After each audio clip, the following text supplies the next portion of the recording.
Muchas gracias, Thais, y buen día para todos ustedes. Las enfermedades cardiovasculares son la principal causa de mortalidad en el mundo, superando incluso cualquier tipo de cáncer y el SIDA también. Aunque las causas de estos padecimientos son muy variadas y algunas de ellas no se pueden modificar, como la edad o el factor hereditario, por ejemplo, existen otras que sí se pueden evitar. Es por eso que la prevención es la asignatura pendiente en la salud cardiovascular. ¿Cómo podemos cuidar nuestro corazón desde edades tempranas? ¿Cuáles síntomas pueden indicarnos de que algo no anda bien con este importante órgano? Estas y otras preguntas nos la viene a responder el cardiólogo Federico Malavasi. Recuerde que usted puede también dejarnos su consulta en el Facebook de Buen Día y también enviarnos un video al WhatsApp 6087-7777. Es muy importante que sea un video y no mensajes de texto ni tampoco llamadas. Muchísimas gracias, doctor, por acompañarnos. Buen día y bienvenido. Muchas gracias por la invitación. Doctor, ¿por qué las enfermedades cardiovasculares figuran como una de las principales causas de muerte en los costarricenses? Bueno, definitivamente no es casualidad que tengamos una distribución epidemiológica de enfermedades similares a otros países, sino que además los hábitos que hemos venido adquiriendo como población general en realidad no nos han ayudado. Tenemos puntualmente una población que tiende a tener más sobrepeso, que hace una cantidad de ejercicio baja, cuyos hábitos de alimentación no son los más recomendados, ¿verdad? Hay exposición a cantidades altas de sal, a cantidades importantes de grasas no saturadas, lo que es comida de tipo de preparación rápido. Digamos, como costarricenses a veces abusamos un poco de la comida que es frita, ¿verdad? Con grasa saturada. Y definitivamente... O con mucha sal. Con mucha sal y el factor estrés, ¿verdad? Que acompaña todo esto. ¿Se considera, doctor, que es un problema de salud pública? Definitivamente es un problema de salud pública, no solo por la cantidad de pacientes, sino porque es la enfermedad que más enfermedad, digámoslo así, genera. O sea, es el rubro, es la enfermedad que consume el rubro mayor en cuanto a dinero en los servicios de salud, ya sea públicos o privados. Es la causa más frecuente de consulta, es la causa más frecuente de muerte a nivel de Costa Rica y a nivel mundial. Y si sumamos la enfermedad cerebrovascular, que está íntimamente relacionada a la enfermedad cardiovascular como un todo, estamos hablando de casi el 40% de las causas de muerte a nivel mundial. ¿Y desde qué edad, doctor, se empieza a observar que los costarricenses están padeciendo ese tipo de enfermedad? Bueno, antes no era tan frecuente verlo en pacientes jóvenes, ahora tenemos pacientes de 30 años o incluso menos. Muy jóvenes. Con infarto agudo al miocardio por enfermedad coronaria, o sea, no por un tema de malformaciones u otras cosas. Esto hace 10, 15 años era realmente muy extraño. Definitivamente cada vez vemos a edades más tempranas sobrepeso y obesidad en un rango mórbido, o sea, una obesidad muy marcada. Hay dos puntos de la población donde hay un segmento entre 25 y 40 años que está haciendo una cantidad de ejercicio importante, pero es un porcentaje muy bajo de la población. Digamos, estos más bien tienen lesiones deportivas porque a veces hacen más de la cuenta. Definitivamente todos los excesos no son buenos. Y hay un segmento muy grande de la población que cada vez tiene más peso y hace menos ejercicio, tiene que trabajar en horarios más extendidos, hace alteraciones importantes de los hábitos de alimentación recomendados y por ende empeoran sus niveles metabólicos de colesterol, triglicéridos, colesterol bueno, se viene para abajo, el colesterol malo se eleva, ¿verdad? Lo que llamamos HDL y LDL. Y por otro lado, también tenemos un segmento de la población que tal vez no sube tanto de peso, digamos que tienen una contextura corporal más o menos cercano a lo que nosotros recomendamos, pero por adentro su metabolismo no está bien. Entonces, se alimentan mal. Exactamente, son los que, entre comillas, decimos en la consulta, bueno, tenemos un paciente que está flaco, pero metabólicamente es obeso, ¿verdad? O sea, tiene un índice de colesterol, azúcar, etcétera. ¿Y eso es por la alimentación? Eso es directamente relacionado a la alimentación en la mayoría de los casos.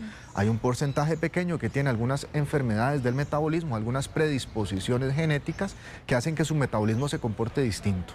Doctora, ayer precisamente en una entrevista que tuvimos, un televidente consultaba, la esposa de él consultaba que su esposo tenía sobrepeso y que sus horarios de trabajo eran muchísimo, entonces que prácticamente salía muy temprano a la casa y regresaba muy tarde y ya no le daba tiempo a hacer ejercicios. El doctor le hizo una recomendación que me pareció interesante: deje el carro un poquito más lejos, camine, si hay elevador y trabaja en un edificio, sube las gradas.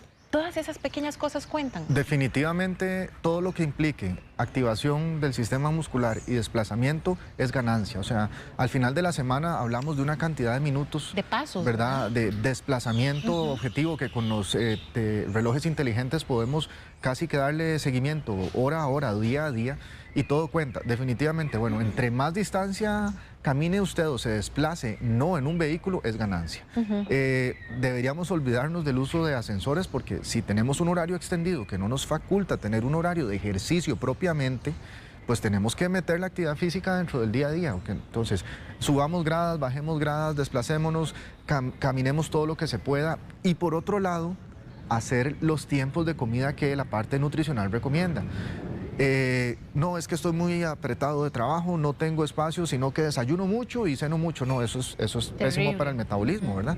La idea es que tengan sus tiempos de comida, su almuerzo, lo cual genera que haya menos ansiedad y liberación de sustancias hormonales que generan más hambre, ¿verdad? Entre más periodo de ayuno, más agresiva o de mayor volumen va a ser la ingesta de calorías que vamos a tener, y eso definitivamente no nos ayuda.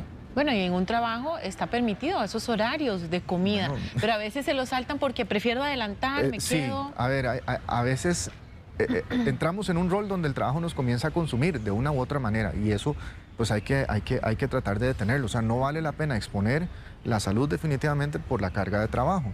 Entre más horas de trabajo al día tengamos, definitivamente más propensión a incurrir en esas malas prácticas vamos a tener.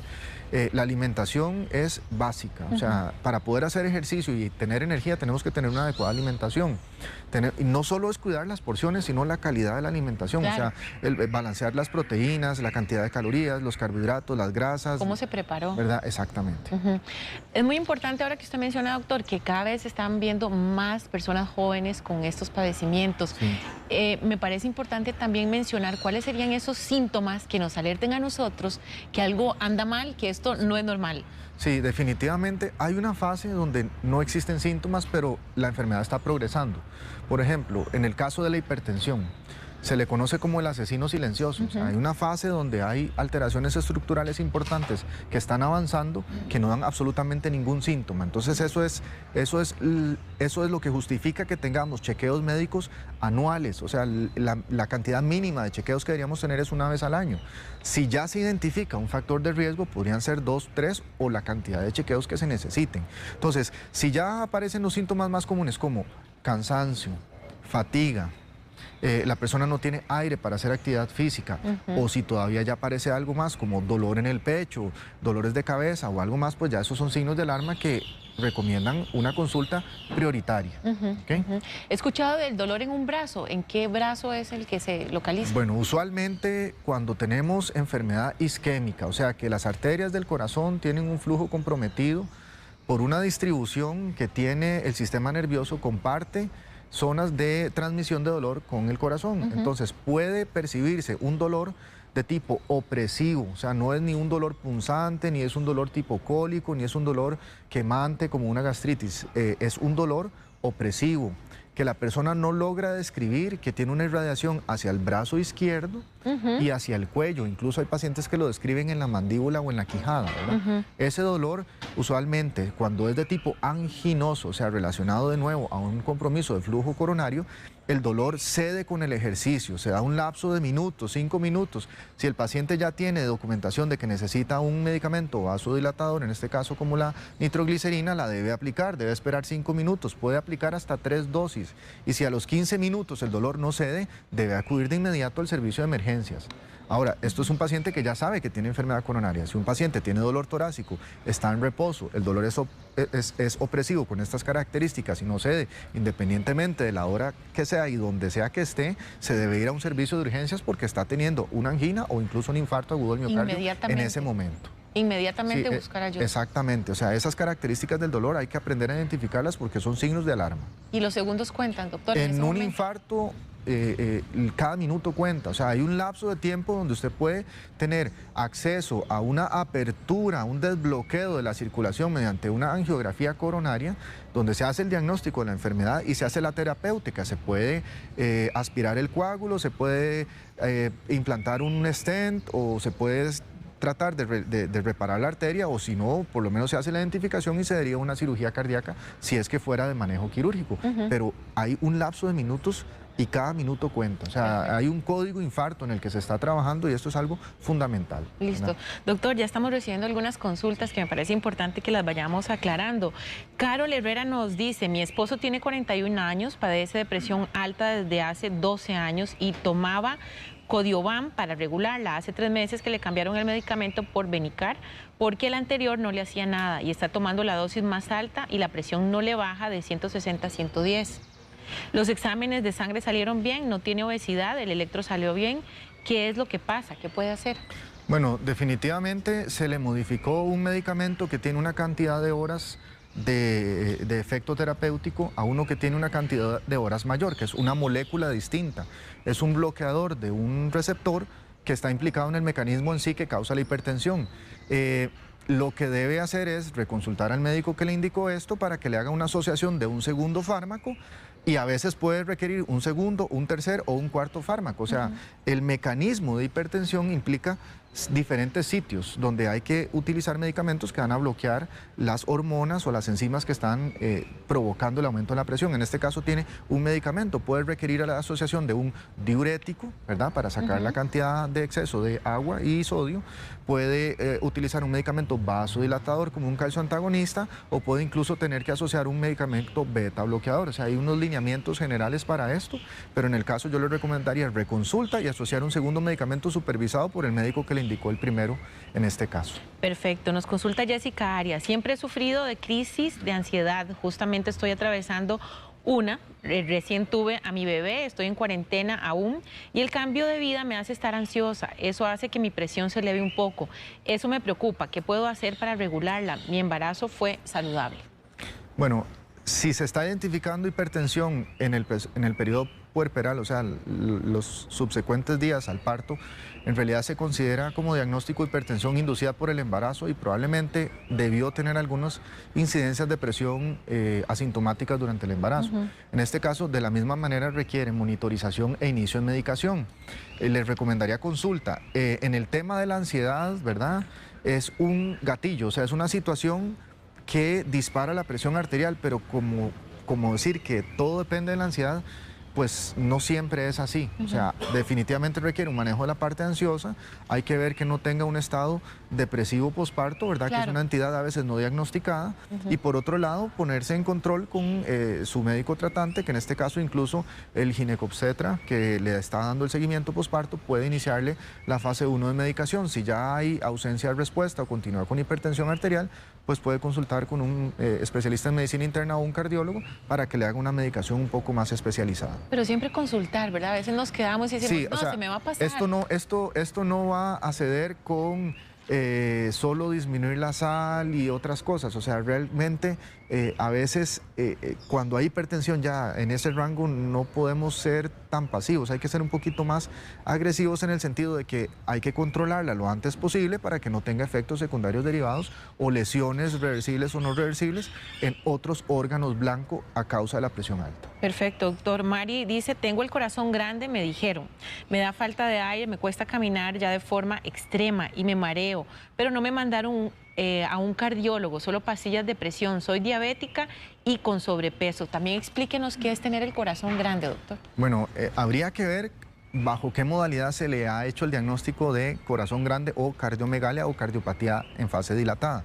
Definitivamente está describiendo síntomas que pueden ser compatibles con un estado de insuficiencia cardíaca, que es ese momento donde el corazón no es capaz de suplir la demanda metabólica del organismo del paciente. ¿Qué quiere decir eso? Que por más que aumente la frecuencia, la cantidad de volumen que expulsa con sangre oxigenada de nutrientes, pues no cumple lo que el metabolismo está requiriendo. Tiene factores de riesgo como obesidad y diabetes que deben tener un control y una intervención prioritaria, y considero que la verdad es que sí debería ser referida a cardiología para realizar un ecocardiograma y establecer si realmente tiene la fracción de eyección, que es una medida en porcentaje de cuánta sangre expulsa el corazón en cada latido y es la manera en que tenemos de medir el rendimiento o la potencia del corazón.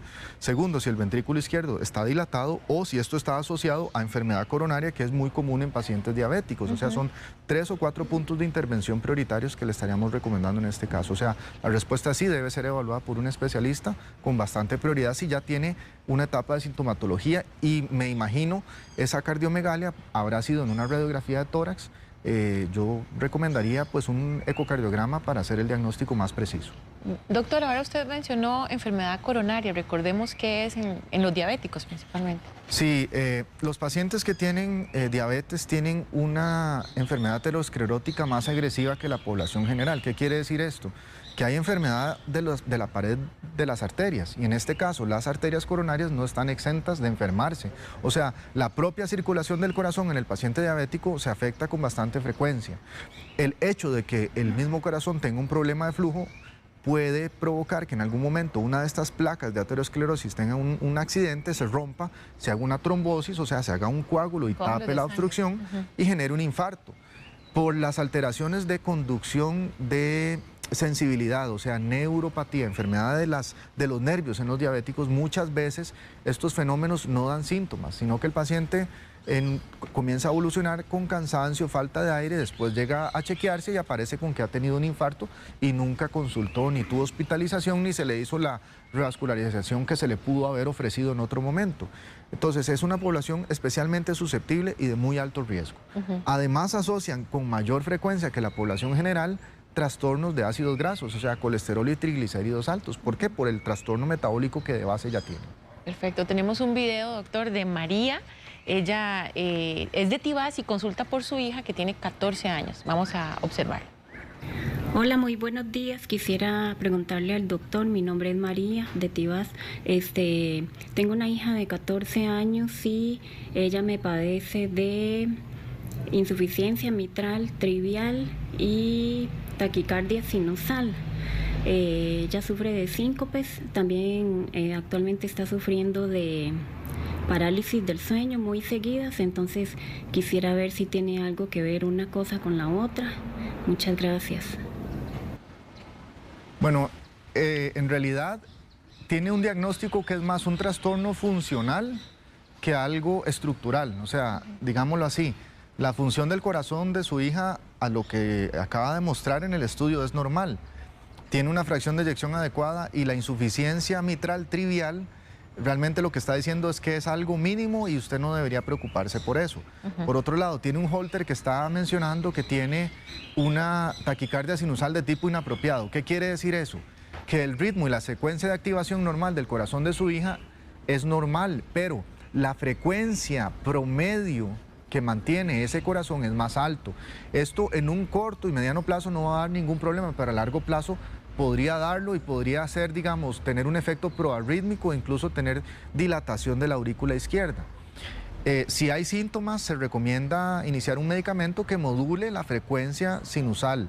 Por otro lado, decía que tenía ortostatismo. Ortostatismo quiere decir que con cambios de posición la presión baja. Hay personas que tienen presiones más hacia el límite inferior de lo normal, que podríamos definirlo como presiones de 90 sobre 50 milímetros de mercurio, y que con cambios de posición pueden tener incluso desmayos.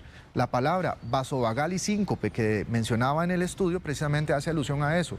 O sea que puede tener casi desmayos, digámoslo así, o desmayos completos.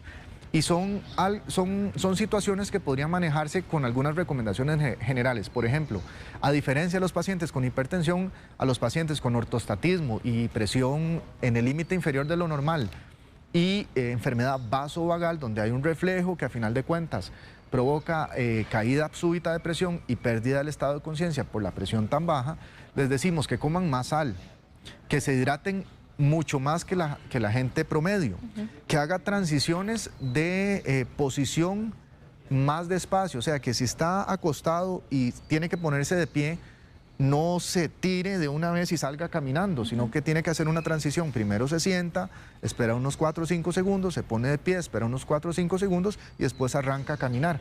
Eso le da tiempo a los que padecen esto tener un ajuste hemodinámico para evitar la caída súbita de presión.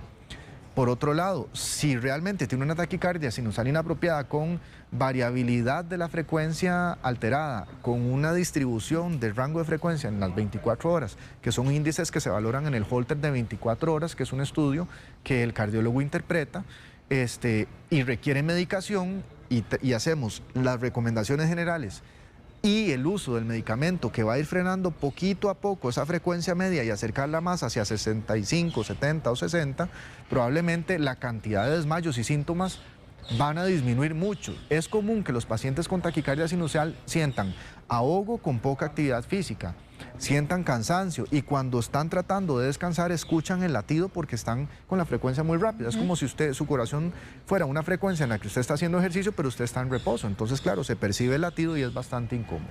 Bueno, doña María, esperamos que esta recomendación le haya sido de mucha ayuda. Doctor, vamos a hacer una pausa, pero ya regresamos también para hablar de cuáles son los problemas del corazón más frecuentes. Ya volvemos.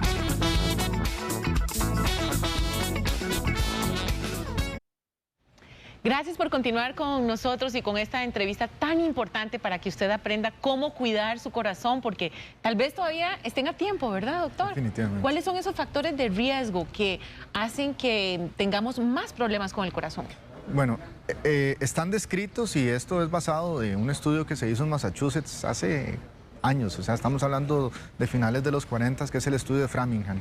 Y en una población específica se identificaron cuáles eran los factores en común que tenían esas personas que tenían enfermedad cardíaca, ¿verdad? Entonces, hay factores que son modificables y factores que no podemos modificarlos porque ya están ahí, no tenemos capacidad de intervención. Por ejemplo, la edad, el sexo y la genética no se pueden modificar. No se pueden Ahí modificar. están, y lo que hay que hacer es buscar medidas paliativas o modificar otros factores que sí dan un impacto inmediato. Bueno, por ejemplo, el exceso de licor, el tabaquismo, el sedentarismo, el sobrepeso, malos hábitos de alimentación y el estrés. Podríamos tener, digamos, una intervención directa, ¿verdad? Si los logramos controlar, estamos disminuyendo de una manera, digamos, puntualmente muy grande la posibilidad de tener un evento cardiovascular. Y hay otros factores de riesgo parcialmente, digamos, no modificables, pero parcialmente paliables, que ya son, digamos, alteraciones metabólicas que se han identificado, como trastornos de la homocisteína, trastornos de algunos componentes del sistema de coagulación, ¿verdad?, que podríamos manejarlos de otra manera. Doctor, hablemos de cómo cuidamos a nuestro corazón y importante recalcar que usted ya lo mencionó, el fumado afecta la salud del corazón. Definitivamente. ¿Cuál es el problema con el tabaquismo? Usualmente se inicia cuando estamos en el colegio, ¿verdad? Ahí los compañeros, después algunos simplemente no les gusta y lo dejan fácilmente y otros quedan anclados en el vicio porque es altamente adictivo. Y el problema es que es uno de los factores modificables que tiene mayor impacto en lo que va a pasar aquí adelante. O sea, no solo está relacionado estadísticamente a una gran cantidad de tumores y cánceres agresivos, sino que además pues, tiene una asociación directa con enfermedad cardiovascular, enfermedad arterial periférica, infarto del miocardio y es un predictor de mayor mortalidad ante estos eventos. O sea, la cesación del fumado es algo que se defiende y en lo que debemos trabajar. Que tenemos una respuesta a nivel nacional parcial, sí la hay, pero hay un grupo de edad importante que simplemente continúa con un consumo de nicotina muy alto.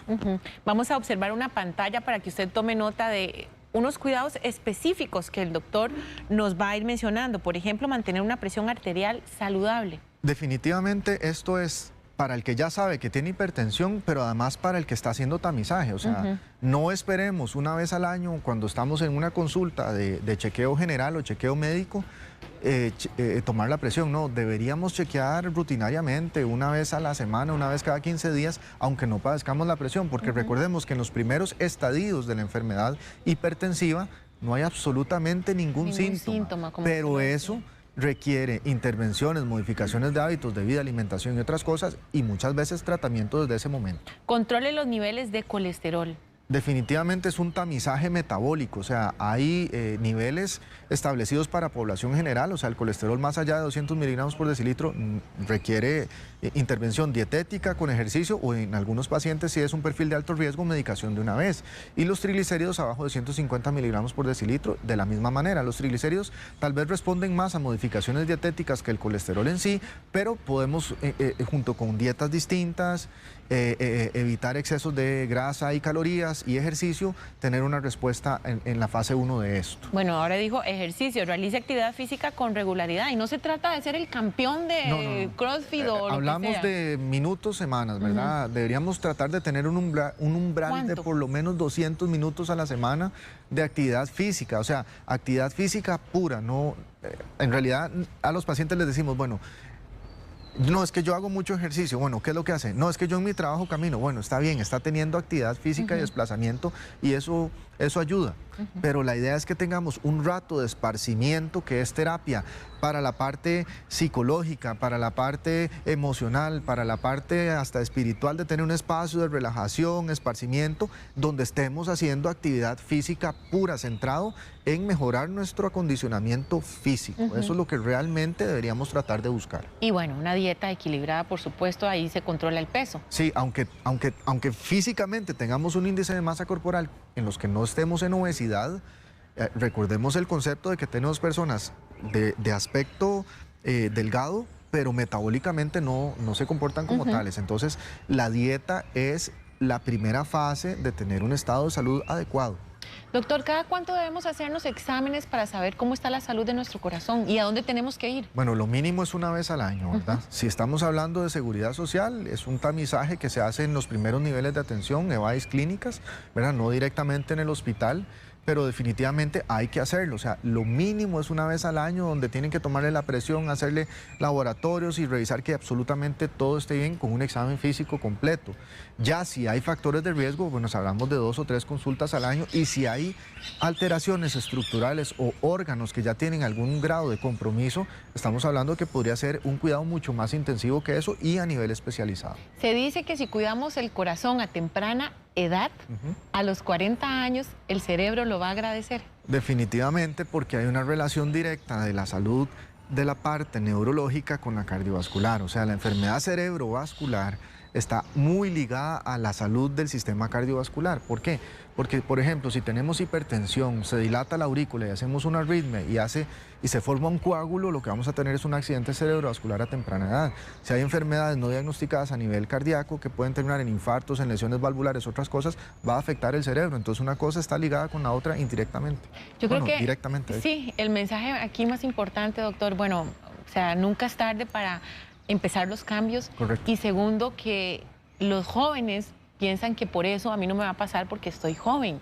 Y ahí es donde empieza los cuidados que deben de tener para tener una calidad de vida en una edad adulta. Definitivamente hay evidencia científica que ha documentado aparición de estrías lipídicas y placas de aterosclerosis desde la niñez.